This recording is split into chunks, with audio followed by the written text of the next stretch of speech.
स्थायीकरण की मांग कर रहे हैं तो माननीय सर्वोच्च न्यायालय ने इसमें फैसला दिया था any kind of contract worker, mandays worker, daily wages worker, outsourcing worker who has completed the 10 years job eligible for regular job। दूसरा कि जो भी काम अस्थायी प्रकृति की होती है उसका भी अस्थायी, अगर 10 साल काम कर लिया तो अस्थायीकरण का हकदार है।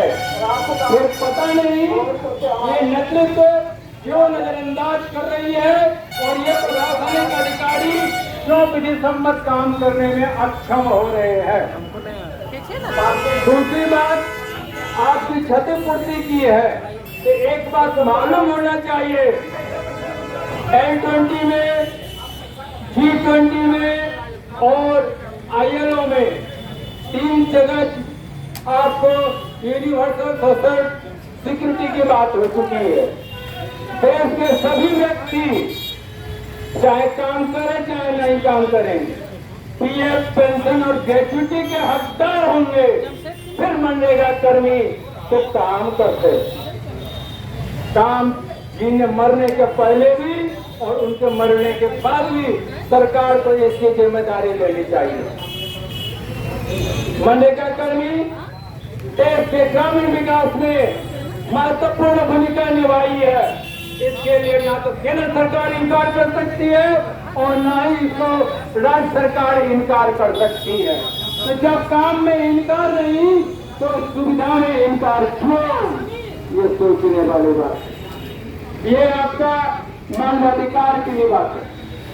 आपको आर्टिकल 43 में लिविंग वेजेस की बात की गई है, मगर आपको मिनिमम वेजेस से भी कम पैसे दिए जाते हैं। इतना बड़ा शोषण, इतना बड़ा अन्याय जिसका कोई वर्णन नहीं किया जा सकता है। आप लोग धैर्यपूर्वक आंदोलन करें, आज नहीं तो कल सरकार को ये बात मानना पड़ेगा, क्योंकि आपकी बातों पर इंटरनेशनल लेबर ऑर्गेनाइजेशन ने गौर किया है। G20 में भी माननीय प्रधानमंत्री ने जो नेतृत्व कर रहे थे इसको पक्ष लिया है। तो फिर ये तो पूंजी आइए क्यों इस रास्ते का बाधक बनते हैं और ये अधिकारी क्यों बाधक बनते हैं। जब इनकी अपनी सुविधा की बात होती है इन अफसरों को और मंत्रियों और विधायकों की रातों रात उनको पास हो जाता है, मगर आपका जो विधि सम्मत है वो क्यों नहीं पास होता है, ये चिंताजनक है। आपको सोचना चाहिए। कॉम्पेंसेशन, क्षतिपूर्ति जो आपकी मांग है आपका अधिकार है।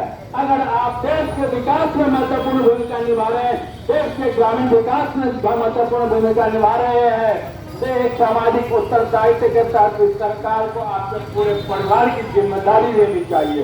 इसलिए आपकी जो मांगे हैं वो बिल्कुल ही जायज है और मैंने तो इस दिशा में काफी लिखा पढ़ी और काम भी किया है।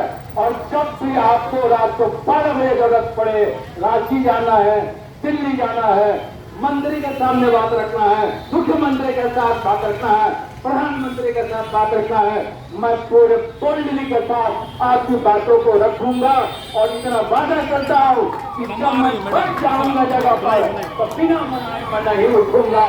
अगर वह कानूनी प्रावधान मुझे बताएंगे तो मैं भी आपके पक्ष में एक कानूनी प्रावधान बताऊंगा और फिर उनको सचेत करूंगा क्यों नहीं आप पर भी तो कार्रवाई की जाए, इसकी लापरवाही की।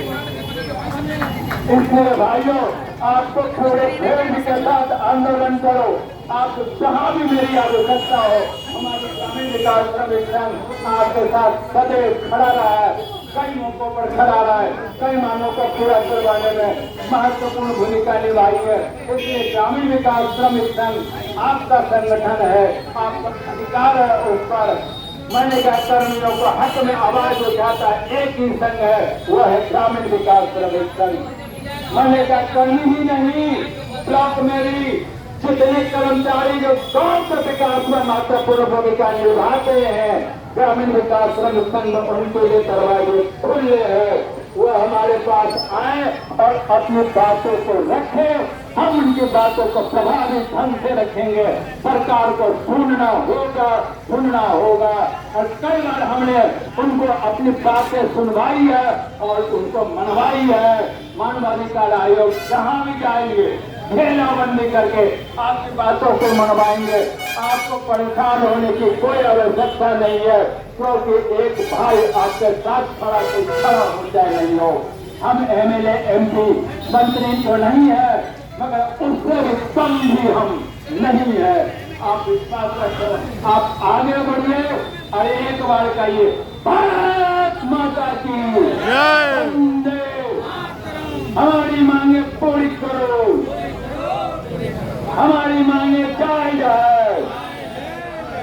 हम अपना अधिकार मांगते, नहीं किसी से भीख मांगते। हम अपना अधिकार मांगते, हम सरकार से भीख नहीं मांग रहे, हम गिड़गिड़ा नहीं रहे।